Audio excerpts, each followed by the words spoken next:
Film akan dimulai dengan menjelaskan tentang sebuah daerah bernama Pulau Yinfan, yang menurut warga setempat, pulau ini adalah salah satu pemasok narkucai paling besar di dunia. Karena kurangnya perhatian dari pemerintah UMKM di sana, tidak tumbuh dengan baik, alhasil masyarakat pun menjadi miskin, dan akhirnya memilih untuk memproduksi narkucai dan menjualnya secara ilegal ke negara lain. Pada suatu hari, sekelompok agen khusus ditugaskan untuk mengantar benih padi ke Pulau Yinfan. Diketahui, benih tersebut adalah tanaman hasil eksperimen bioteknologi yang akan digunakan untuk mengatasi kemiskinan. Namun dalam perjalanannya, mereka justru dihadang oleh tentara bayaran yang ingin mengambil benih tersebut. Jadi, mau tidak mau, mereka pun harus mau untuk baku tembak.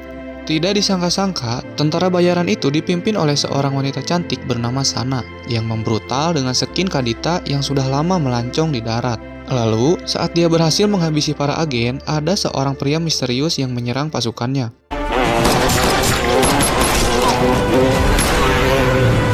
Ternyata, pria misterius itu adalah Lin Xiang, seorang agen khusus yang sedang menjalankan misi terakhirnya sebelum pensiun. Selesai menjalankan tugas, Lin pun menikmati masa pensiunnya dengan bermain piano di pesisir pantai selatan untuk menghibur Nyi Roro Kidul. Di sini juga, dia sering mengenang mantan istrinya yang dulu sering mengunjungi tempat ini. Tapi sayangnya, mereka cerai karena terlalu sibuk dengan tugas masing-masing. Tidak berselang lama, dia tersadar dari lamunannya karena ada seorang bocil yang memberikan sebuah kertas yang sangat mencurigakan.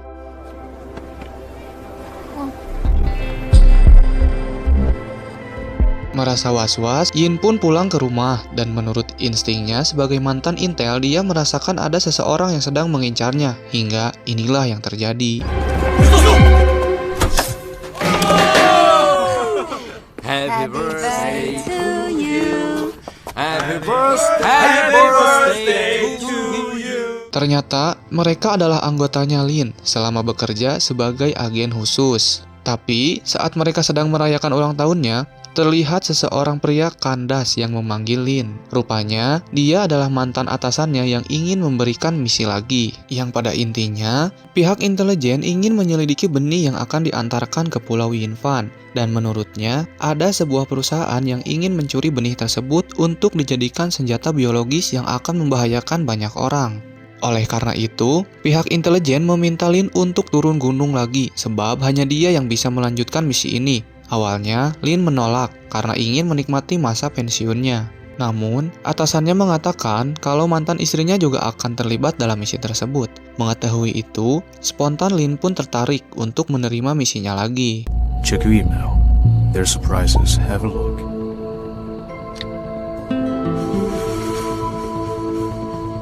Kemudian, kita diperkenalkan dengan mantan istri Lin yang bernama Yan.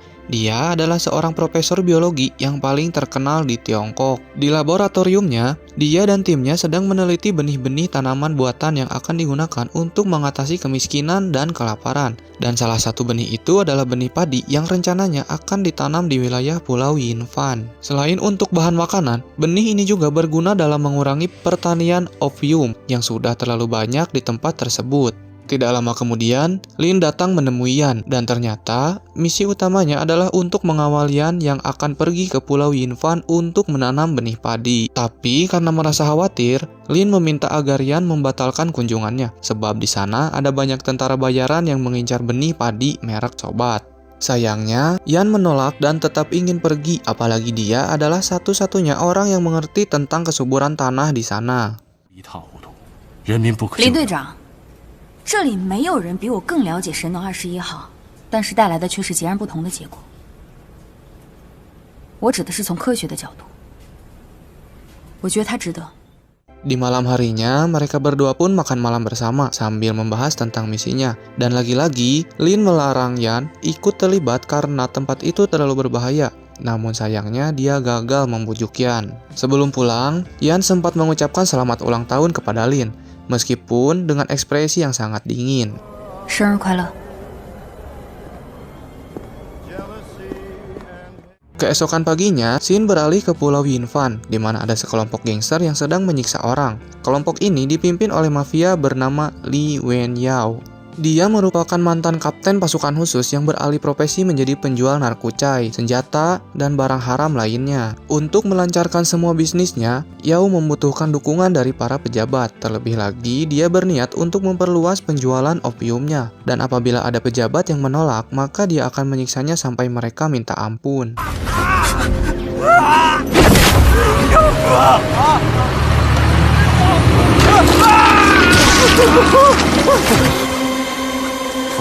Di tempat lain, kita diperlihatkan dengan seorang pria yang bernama Wuli. Dia adalah mantan anggota Yao saat masih bekerja sebagai pasukan khusus. Dan sekarang Wuli fokus merawat anaknya yang masih kecil setelah istrinya dibunuh oleh seorang pria misterius. Beruntung dia selalu dibantu oleh sahabatnya yang bernama Chen. Ketika anaknya sedang mengerjakan PR, Wuli mengajak Chen untuk mengobrol. Namun di tengah itu anak Wuli jatuh pingsan dan membuat mereka berdua sangat panik. Tapi untungnya di kala itu ada Yao yang mau mengantarkannya ke rumah sakit.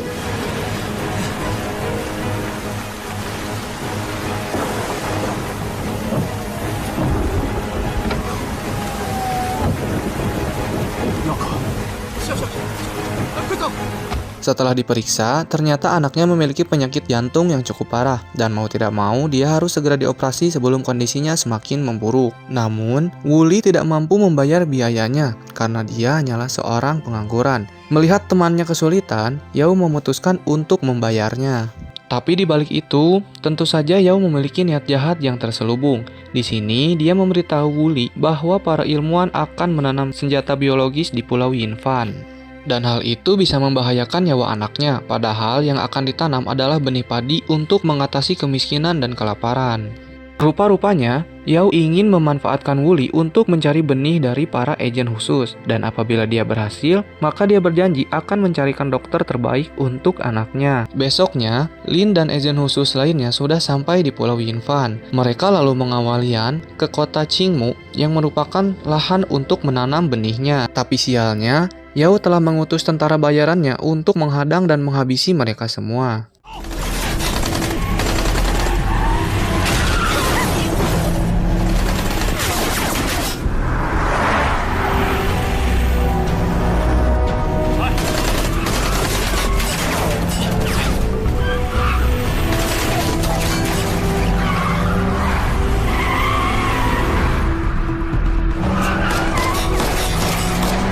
Dengan skill berkendara seperti supir bus budiman yang sedang dikejar setoran, akhirnya Lin pun menyingkirkan para penjahat itu. Singkat cerita, Lin dan CS akhirnya sampai di kota Qingmu. Mereka lalu masuk ke laboratorium untuk membahas tentang proses penanaman benih. Selain para ilmuwan, beberapa pejabat juga hadir di sana, hanya untuk ikut eksis saja. Di tempat ini, Lin melaporkan tentang pembegalan yang dialaminya tadi, dengan harapan para pejabat ini mau mengarahkan aparat untuk membantunya. Di tempat lain, Yao terlihat kesal setelah tahu kalau anak buahnya gagal merebut benih dari para agen khusus. Tapi, dia pura-pura senyum di depan wartawan karena dirinya akan segera meresmikan pabrik basrengnya, yang tentu saja perusahaan itu hanyalah kedok dari bisnis haramnya. Dia kemudian mengajak Wuli untuk ikut menggunting pita sebagai tanda peresmian pabrik, dan semua itu dia lakukan agar Wuli merasa dihargai. Dengan begitu, dia akan menerima tawarannya untuk mencuri benih padi. Selesai peresmian, Wuli mengunjungi kuil untuk mendoakan almarhum istrinya. Dan selain berdoa, dia juga meminta maaf kepada sang istri karena dia akan mengamuk lagi. Wuli bertekad membantu Yao untuk menghabisi para agen serta mencuri benih demi keselamatan anaknya. Tidak hanya itu, dia juga ingin membalas budi atas kebaikan Yao yang selalu membantunya saat masih menjadi pasukan khusus.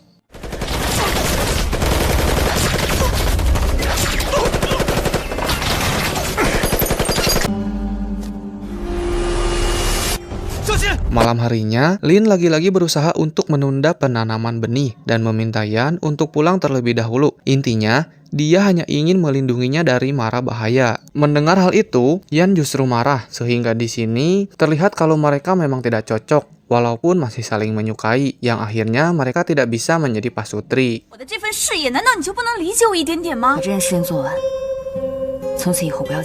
Besoknya, Yan mengadakan konferensi pers untuk menjelaskan proses penanaman benih. Selain para pejabat, acara ini juga dihadiri oleh Yao yang datang sebagai orang terpandang di Pulau Yinfan. Di sisi lain, Lin dan para agen khusus terlihat sangat waspada, dan tak lama kemudian benih padi itu pun akhirnya diperlihatkan kepada tamu undangan. Tapi saat Yan akan menjelaskan tentang benihnya, malah ini yang terjadi.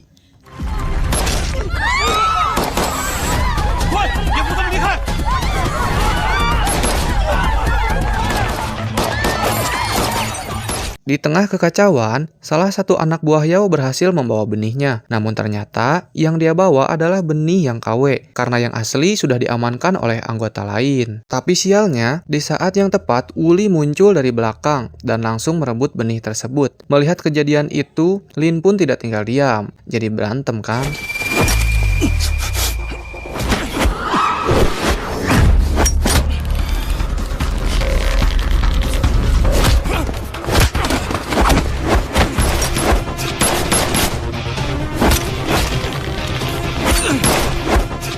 Setelah berjibaku dengan brutal, Lin mendadak berhenti karena dia menyadari kalau senjata yang ditembakkan Wuli nyasar ke tubuh Yan. Sehingga dia langsung bergegas membawa Yan ke rumah sakit dan membiarkan Wuli pergi membawa benihnya.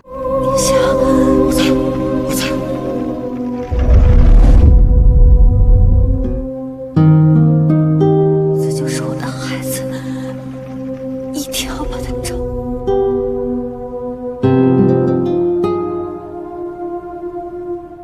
Tidak berselang lama, pejabat keamanan Pulau Yinfan mendatangi Lin. Di sini, mereka berjanji akan bertanggung jawab atas semua kekacauan yang terjadi. Namun, hingga sekarang mereka masih belum tahu siapa dalang dibalik perampokan tadi. Dan Lin pun merasa kecewa karena semua pejabat di pulau ini tidak berguna sama sekali, seperti ban cadangan yang kempes. Kemudian, salah satu anggota Lin menunjukkan sebuah gambar tato yang ada di tubuh Wuli dan anak buah Yao. Rupanya, tato itu adalah tanda pasukan khusus yang dulunya terkenal sangat berbahaya. Tanpa pikir panjang, Lin pun menelpon atasannya dan meminta informasi tentang pasukan Yao. Setelah menutup teleponnya, dia mendapatkan kabar kalau Yan akan baik-baik saja karena punya ketahanan tubuh yang cukup baik. Di sisi lain, Yao mengucapkan terima kasih kepada Wuli yang telah berhasil membawa benih. Tapi di titik ini, Wuli mulai curiga dengan gerak-gerik Yao. Apalagi benih buatan itu terbuat dari karet yang tidak terlihat berbahaya sama sekali. Lalu, dia tiba-tiba teringat pada masa lalunya ketika Yao membantai musuh yang sudah tidak berdaya.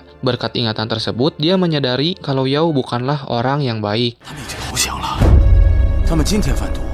Di waktu yang bersamaan, Lin dan timnya sedang melaksanakan meeting online bersama para atasannya. Dalam rapatnya, Lin mendapatkan fakta bahwa benih itu memiliki teknologi yang sangat canggih. Intinya, benih buatan Yan bisa mentransfer gen biologis yang membuat semua tanaman mampu bertahan dalam segala kondisi. Dengan begitu, masyarakat tidak akan pernah gagal panen, apalagi kekurangan makanan. Dia pun mulai sadar kenapa Yao mencuri benih tersebut, karena ternyata Yao berniat untuk mentransfer gen itu ke ovium yang telah dia tanam. Tak lama setelah itu, salah satu agen menemukan rekaman CCTV bahwa Sana telah menculik seorang profesor bule, dan dia adalah tangan kanan Yao yang memimpin pasukan bayarannya.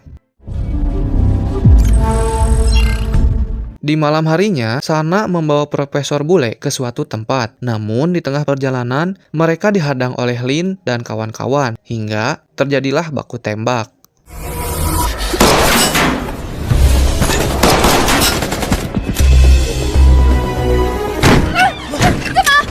Sialnya, Sana berhasil membawa si profesor ke sebuah rusun. Lin pun menggeledah bangunan itu dan langsung merebut Profesor Bule dari tangan Sana.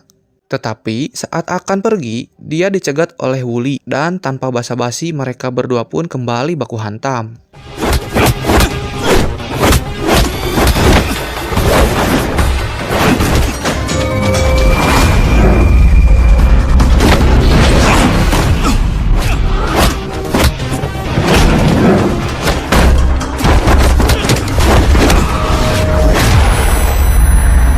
Berkat skill gelut yang sangat epik, Wuli akhirnya mampu menumbangkan Lin. Dan ketika dia sudah pergi, Lin tidak sengaja menemukan kartu namanya yang terjatuh di lantai. Di sisi lain, Wuli membawa Profesor Bule ke rumah Yao. Kemudian dia menyuruh Wuli untuk membunuh salah satu mata-mata yang dianggap telah berkhianat. Namun, sebagai orang yang masih memiliki hati nurani, Wuli menolak perintah tersebut. Selain itu, dia juga kecewa karena Yao telah menipunya selama ini. Padahal, dulu mereka sering mendapatkan misi untuk memberantas pabrik obat terlarang. Tapi sekarang, Yao malah menjadi mafia yang menjual narkucai. Mendengar perkataannya, Yao sama sekali tidak peduli dengan rasa kecewanya dan menyebut Wuli sebagai orang yang lemah. Setelah Wuli pergi, dia memaksa Profesor Bule untuk bekerja sama dengannya. You damn bastard! Have to do is just do your job. Besoknya, Yao meminta maaf dan mengajak Wuli untuk makan bersama sebagai perayaan atas keberhasilannya. Tapi sepertinya Wuli masih kecewa dengannya, dan pada akhirnya dia memutuskan kerja samanya. Alhasil, anak buah Yao langsung menodongkan senjata. Tanpa pikir panjang, Wuli langsung menyandra Sana agar bisa kabur. Setelah berhasil kabur, Wuli sampai di rumah dengan luka tembak di punggungnya. Chen yang melihat luka itu segera mengeluarkan peluru tersebut secara otodidak. Selesai mengobati luka, Wuli memperhatikan kaki Chen yang pincang dan ada goresan di betisnya. Dia pun tersadar bahwa Chen adalah mata-mata yang dianggap pengkhianat oleh Yao. Karena kedoknya sudah terbongkar, Chen pun mengakui semua perbuatannya. Ternyata selama ini dia bekerja untuk Yao. Dan yang mengejutkan lagi, dia adalah pembunuh istrinya Wuli karena dianggap menghalangi bisnis haramnya Yao. Seketika, Wuli pun mengamuk dan menghajarnya habis-habisan.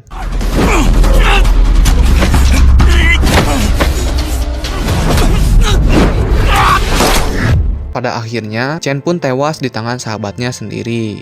Tak berselang lama, Lin mendatangi rumah Wuli dan di sana dia tidak menemukan Wuli karena sudah kabur duluan saat mendengar sirine polisi. Di dalam rumah itu hanya ada anaknya Wuli yang sudah terkapar setelah penyakitnya kambuh dan tanpa pikir panjang, Lin langsung membawanya ke rumah sakit. Sementara di tempat lain, Profesor Bule berkata kepada Yao bahwa dia tak bisa memindahkan gen dari benih padi ke dalam tanaman opiumnya karena ternyata dia membutuhkan file untuk pengeditan gen yang ada di tangan Yan dan juga para agen khusus.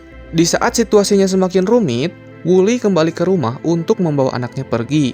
Tapi dia sangat terkejut karena sang anak sudah tidak ada di sana. Untungnya dia mendapat kabar dari suster yang dia kenal kalau anaknya sudah berada di rumah sakit. Ketika Wuli bergegas ke rumah sakit, terlihat Lin berada di depan ruangan Yan yang kondisinya semakin memburuk, yang pada akhirnya ia pun tidak bisa terselamatkan lagi, sehingga Lin sangat terpukul. Di saat emosinya sedang tidak terkendali, dia melihat Wuli yang sedang menjenguk anaknya, sehingga Lin langsung melampiaskan amarahnya kepada Wuli yang tak mau melawan.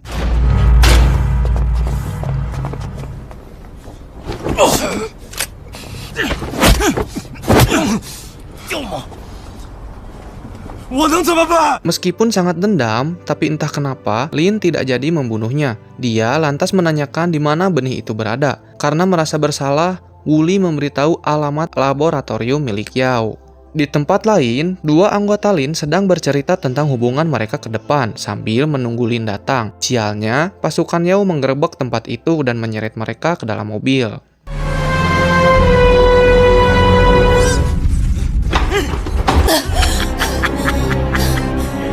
Meskipun disiksa, tapi anak buah Lin tidak mau membuka mulut, apalagi membocorkan file untuk memindahkan gen benih. Alhasil, Yao pun membunuh salah satu dari mereka.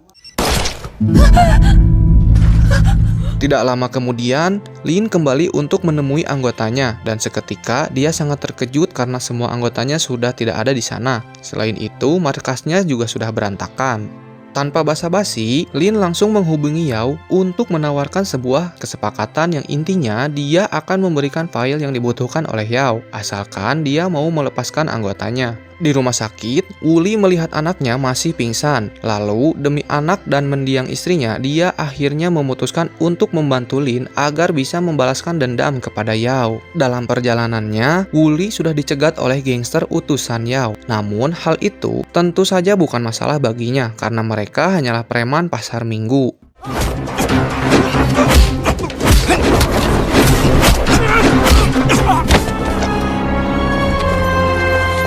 lama, Wooly kembali dikepung oleh pasukan bayaran dengan senjata lengkap. Dan pada akhirnya, dia ditangkap dan dibawa kembali ke hadapan Yao. Gak tahu mau diapain. Di malam harinya, Lin mendatangi markas Yao untuk melakukan pertukaran dan setelah itu, Lin diantarkan ke anggotanya yang diikat di pinggir kolam. Lalu, salah satu dari mereka mengatakan kalau Yao telah membunuh seorang agen. Tahu akan hal itu, Lin hanya bisa menahan amarahnya karena dia sedang dikepung oleh musuh. Sedangkan Yao malah bercerita tentang bisnis narkoboynya yang sebentar lagi akan ia perluas. Di tempat lain, Wooly sedang disiksa oleh anak buah Yao dengan dijadikan samsak tulang lunak. Akan tetapi, karena Wooly sekarang sudah jadi boga lalakon, ia pun bangkit dan mengamuk seedan-edannya.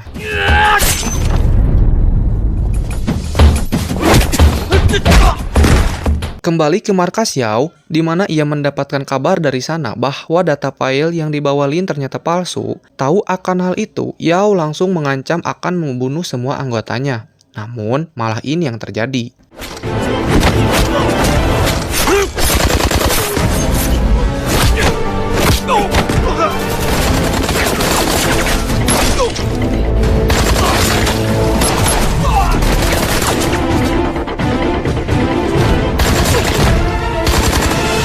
Akhirnya, Lin berhasil menyelamatkan semua anak buahnya. Kemudian, dia dan Wooly mengejar Yao yang kabur bersama Sana. Singkat cerita, mereka berdua sampai di sebuah gedung tua bekas pabrik kuaci biji semangka. Tapi sialnya, mereka masih harus menghadapi para tentara bayaran.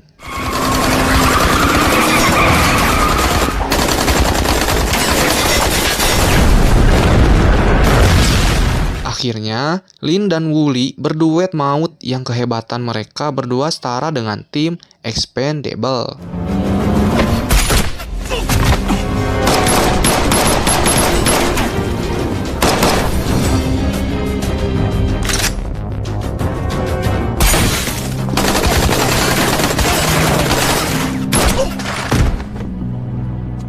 Setelah berhasil membantai semua tentara bayaran, mereka langsung mendatangi Yao dan Sana sambil menodongkan senjata masing-masing. Dan sebelum baku tembak, Wooly membujuk Sana agar meninggalkan tempat itu. Dia tidak ingin membunuhnya karena sudah menganggapnya seperti adiknya sendiri. Di sini terungkap kalau Sana adalah bocah yang diculik oleh Yao 15 tahun yang lalu, yang kemudian dia dilatih untuk menjadi mesin pembunuh. Tetapi karena Sana menolak ajakan Wooly, akhirnya mereka pun jadi saling menembak.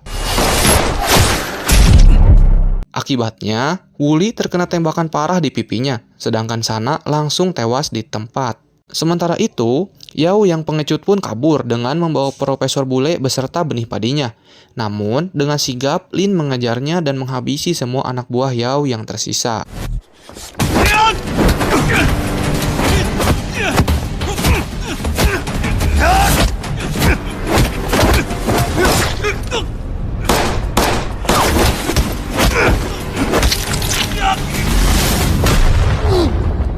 Di tengah pertarungan mereka, Wooly kembali bangkit dan ikut mengejar Yao. Walaupun terlihat culun, ternyata Yao memiliki skill gelut yang tidak bisa diremehkan. Bahkan, mereka berdua sempat kewalahan untuk menjatuhkannya. Namun beruntung, Lin berhasil menemukan titik lemahnya.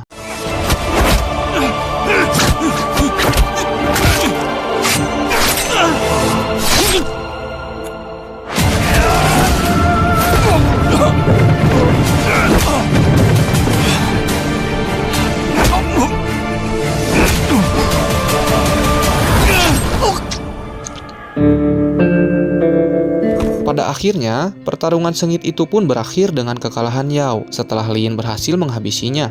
Namun, Lin di sini kehabisan banyak darah dan secara perlahan napasnya mulai berat hingga detak jantungnya pun berhenti. Setelah kematiannya, Lin dan Yan terlihat di alam baka bersatu lagi sambil bermain piano di pinggir laut. Sedangkan Wooly kembali hidup seperti biasanya bersama anaknya yang sudah sembuh berkat bantuan dari masyarakat.